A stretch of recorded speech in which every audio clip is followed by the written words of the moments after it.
Hey, what's going on, everybody? It's Bryce. I know it's been a while since I've posted up anything on this channel at all, let alone anything that was recently recorded. The last thing I made was for a Winter Jam discussion video back in January 2019, and the drum covers that I released since then have been stuff that was already pre-recorded and everything. So I'm sorry I haven't put out any content in a really long time.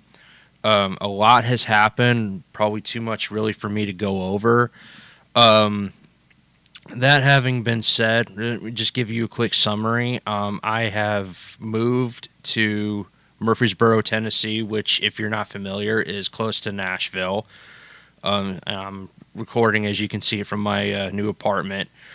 I've got a new job. I've had a car crash back in September. It kept me from recording a lot of stuff, and it's been a very up and down year 2019, and I'm really kind of ready for it to be over. That having been said, I'm this video is partially to kind of let everybody know I'm going to get back into doing music reviews. I'm not sure yet about drum covers just because I'm still kind of setting up my area where I've got my drums set up, and I'm starting to set up some foam to kind of help for sound reduction. But me being in an apartment and everything, you never know how the neighbors are going to take it. So whether or not I can do drum covers again remains to be seen. But I am going to start putting music reviews back up. I'm just going to pick back up where I left off, and if I get led to do anything that's newer or different than what my old schedule was, then I will do it. But really, what I'm going to kind of do for this video, aside from giving you that update, is I'm going to go ahead and kind of give my predictions for Winter Jam this year, because I'm actually not going to go to Winter Jam this year. And there's a reason why, which I'll get into in a second. But let me pull up real quick the lineup. Let me see what we got going on here this year. So I got to tell you, when I first saw the lineup in general, I had mixed feelings about it. I wasn't overly disappointed, but I wasn't overly impressed either. And from what I can tell, there seems to be an updated poster that has some things changed around, and if that is the case, then I'm not really sure what we're gonna have going on here. Let me kind of just go over what I'm looking at here. So in the pre-jam session, it seems we have two gentlemen that I have never heard of before in my life. That's usually the case with the pre-jam stuff. I had never heard of Manic Drive until last year, and now I know who they are. You have a guy named Zonti, I think that's how you pronounce his name, and another guy named Ballinger. I have no idea who these guys are, but hopefully for the two of them, they make the most out of this opportunity, because being in the pre-jam means, this is your chance for people to kind of discover your music. You have the opportunity to be on one of the biggest tours of, Christian music industry, and you're the opening acts and everything. So you kind of set the stage for the night and everything. So I hope these guys do well. I'll have to check out their music, because I really can't tell you anything about them. I've never heard of them before. Next up on the list, we have Miss Riley Clemens, who is the only solo female act on the tour this year, and that kind of surprises me a little bit, because in years past we've had Carrie Job. Last year we had Mandisa and Ledger. So I'm not saying that Riley Clemens isn't capable of having that spot. That's not what I'm saying at all. Riley Clemens is a pretty good singer, but what has me skeptical is she's really young into her career, at least for, album releases and all that kind of stuff, to be given this kind of spotlight. And I mean, again, it's not to say that she doesn't deserve it. So it'll be interesting to see how that plays out. But I was really surprised that there wasn't anyone else, someone who, I don't know, maybe has released within the last year or so an extremely popular song that has gotten attention not only in Christian music industry but also in mainstream industry. You know who you are if you I mean, it's I'll come out and say it. I won't beat around the bush anymore. I'm very surprised that Lauren Daigle is not on the tour this year. I'm shocked that she's not on the tour this year. I mean, again, you go back even like a few years ago, you had Francesca Battistelli was on the tour, and it's like, how is Lauren Daigle with like coming out with You Say? How is she not on this tour? I don't get it. Maybe they couldn't work it out or whatever. Business is business, unfortunately, but it's a shame. It's a real shame that she's not on the tour this year. I'm just sorry, I'm throwing that out. All right, so next we have a couple speakers, it looks like, and it's funny because on the updated poster, one of them is very clearly missing. The one that's missing is a man by the name of Zane Black, and the guy who's still there, I'm sorry if I mispronounced the last name, but it looks like Greg Stier, however you say his last name. Usually the spoken parts of the Winter Jam program are, just kind of like generic gospel messages with little twists or whatever that the speaker feels led to add on. But usually it's usually a generic gospel message for anyone in attendance who might not already be a believer, which they can really capitalize on whenever Skillet is in town. Because I'm just saying. Let's see. We also have New Song, and of course, New Song's going to be there. They're the host band. They've been the host band ever since Winter Jam's inception, and I can almost guarantee you that their set list is going to sound something like this. Either at the start of the set list or maybe a couple songs in, they're going to sing I Am a Christian, and then whenever they finally finish, they're going to end it with Arise My Love. I guarantee you, because that's like what they've done the last couple years, and I have no doubt they'll do it again this year. They might have a new song to play. What they do in the middle is different each time, but it's almost always bookended by those two songs. So that's kind of predictable in and of its own right. But even though it's predictable, they're still a great band to see. If you've never heard them before, you should go check them out. So here's where things start to get a little dicey.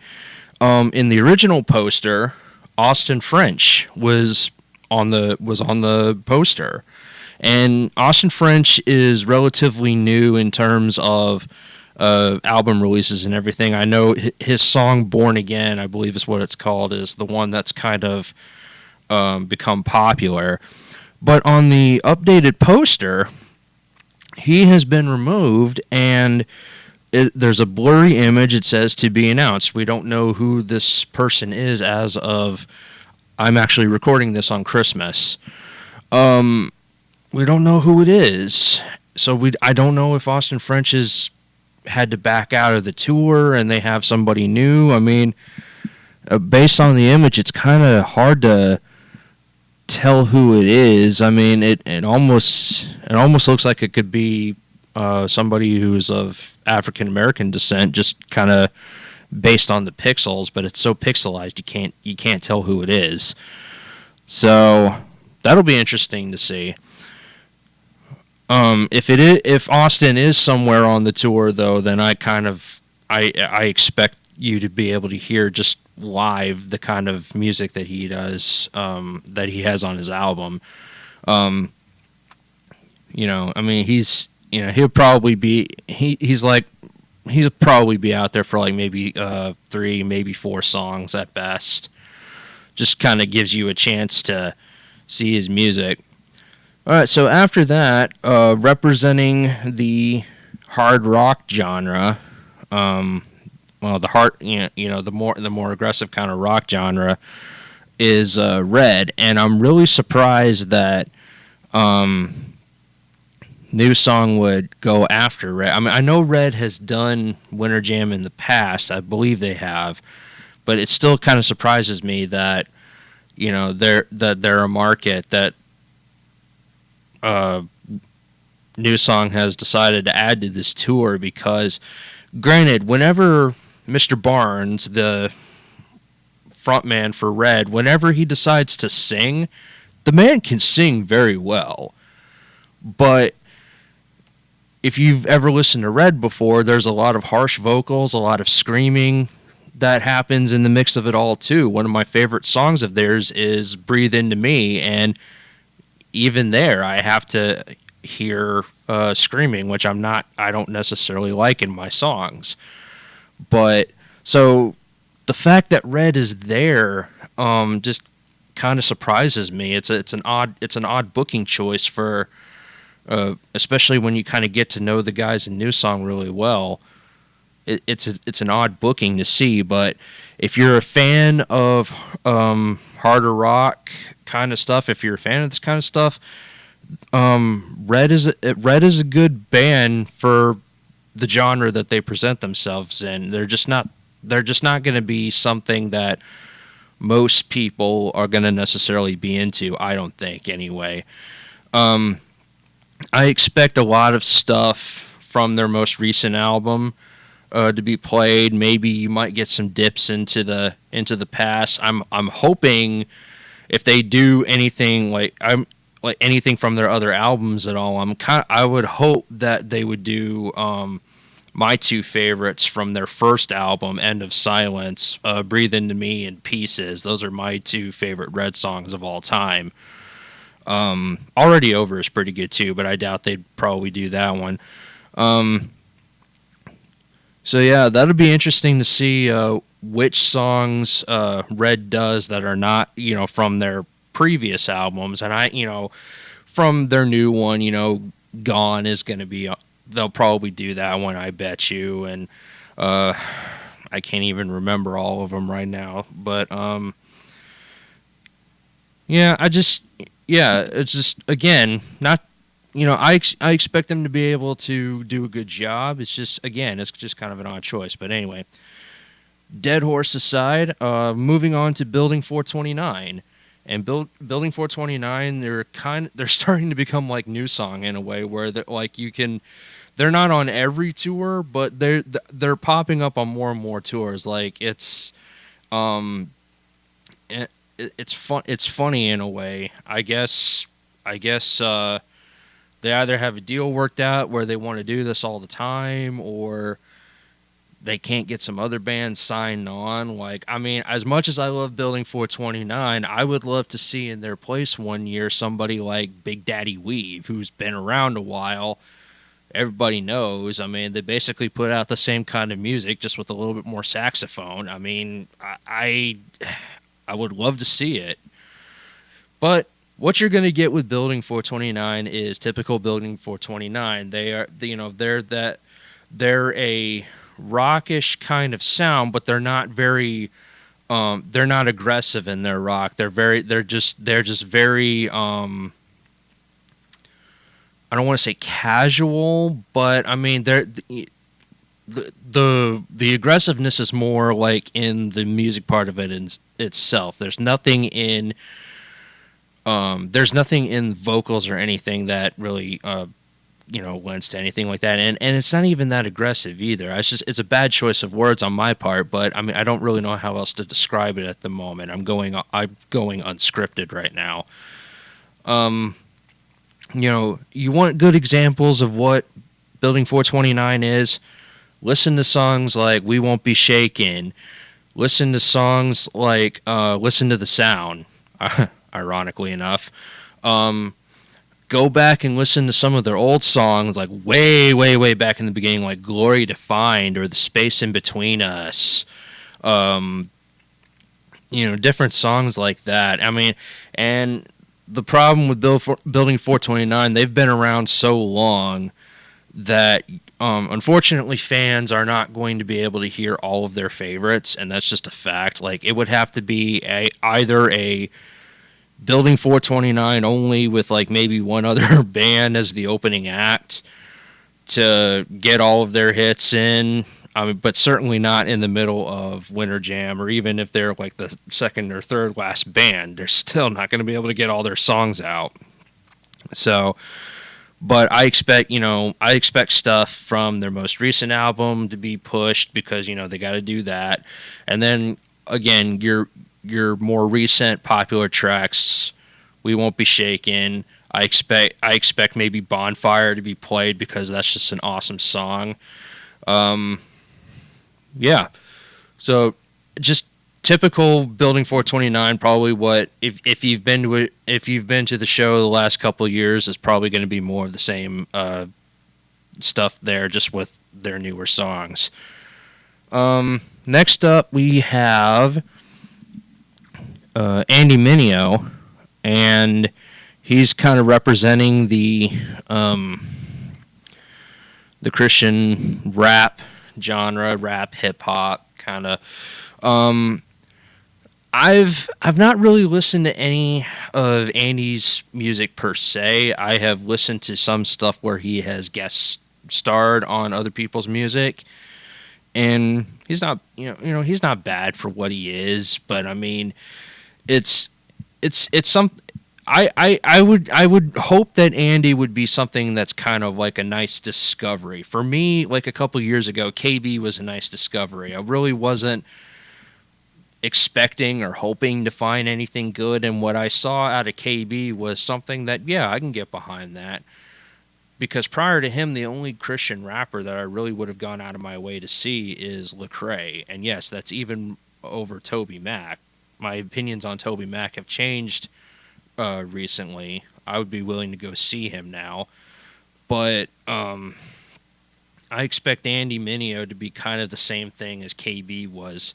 So hopefully, again, he's a nice surprise. I mean, if you're a fan of Andy Mineo, then maybe leave in the comment section why you like him maybe over some of the other rappers and everything. I'm just I'm not really big into Christian rap myself, but again, if I'm going to listen to it, Lecrae's usually at the top of my list. So how does Andy compare to somebody like Lecrae? That might be something you want to leave in the comments section, or whatever it is you want to do. But I expect Andy though to kind of give a performance like that, one that you're not really expecting anything out of, and then he kind of surprises you. That would be awesome to see. So now we have probably what I think is the worst decision of this entire tour. At least that's what it was coming into this video, and now I'm seeing this updated poster, and one of the two groups I'm about to mention isn't even on the updated poster, so I don't know really what's going on with this now. Going into this video, there were two bands that were splitting the schedule, as it were. In other words, one band was going to be on part of the schedule, and then the other band was going to be appearing at the shows where the first band was not going to be at. And the two bands are Hillsong Young and Free and Passion. And first of all, let me talk about Passion real quick. I didn't even really know that Passion was a bona fide group. Like, whenever I saw Passion CDs at Lifeway, back when they had their stores open, I always assumed Passion was just, it was just recordings from the events. I didn't really stop and consider that they were an actual band, because apart from those events, they don't release any albums. So I was baffled when I saw that Passion was even on there. So there's that. Then you have Hillsong Young and Free, which you know, I don't mean to disrespect Hillsong Young and Free, but when when I see if I want to go see Hillsong, I want to see either actual Hillsong or Hillsong United, not Hillsong Young and Free. I there to me it's I don't want to say anything else that might be like disrespecting them. I'm sure they're all incredibly talented people and all of that, but it's like most people are going to probably want to see those other divisions of Hillsong because that's what Hillsong is known for, not Hillsong Young and Free. But regardless of all that, though, the thing that I can't stand the most is what kind of booking is it to have these two bands like both on partial schedules. Like, I mean, it's one thing when, like last year, there was a couple shows that Jen wasn't going to be able to make, but for by and large, she was there most of the tour. This is literally like a split schedule, like almost all the way down the middle. And whenever one's there, the other one's not, and all that. It doesn't make sense to me. That's terrible booking. And I mean, and I just I don't understand. I don't understand what the logic is behind that because as a spectator. Like, if I were to try, and this is the main reason why I'm not going to Winter Jam this year, because I can't experience the fullness of Winter Jam. In order for me to be able to experience the fullness of Winter Jam, I would have to drive back home to Mobile, Alabama for one show so I could catch Passion, and then I would have to attend the show here in Nashville so I could see Hillsong Young and Free. And I'm sorry, all due respect to Winter Jam, I can't do that. All right, I don't have the time for that. I don't have anything for that, really. I certainly don't have any patience for that. And I mean, it's just not. That's really not fair. I don't think to people. I just don't see where anybody thought that was a good idea. I don't really care what they could manage as far as booking with their agents or their managers.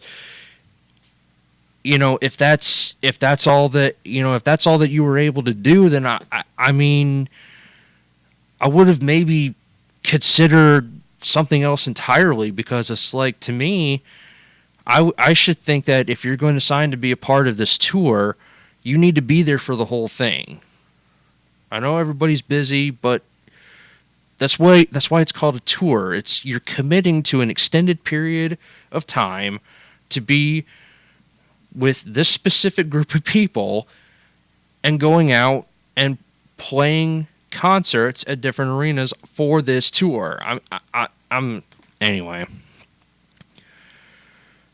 What are you going to see from both of them? Probably, I expect with Passion, it's probably not going to be. It's going to maybe be a downgraded version of a Passion event, and with Hillsong Young and Free, probably what you typically see out of Hillsong Church, just with Hillsong Young and Free's take on it. I've not listened to any of Hillsong Young and Free's albums, but they're not quite so young anymore. They're a little bit older now. They're about what Hillsong United was back in the day when Hillsong United started. So I don't know. Maybe you get more of the Hillsong United sound out of them, in which case that might be cool. But again, if you're lucky enough to see them, great. If you're not, sorry. And finally, the headliner. Good solid headliner, and that is Crowder. I enjoyed Crowder very much when I saw them way back in May. I saw them with Mercy Me. Crowder is absolutely fantastic. My only complaint about Crowder is I wish that Crowder could go back and play some of their songs that they did back when they were the David Crowder Band, as opposed to just being Crowder. So really, you're not gonna get anything beyond what was the name of that album? Neon Steeple, I think it was. Neon something, I think.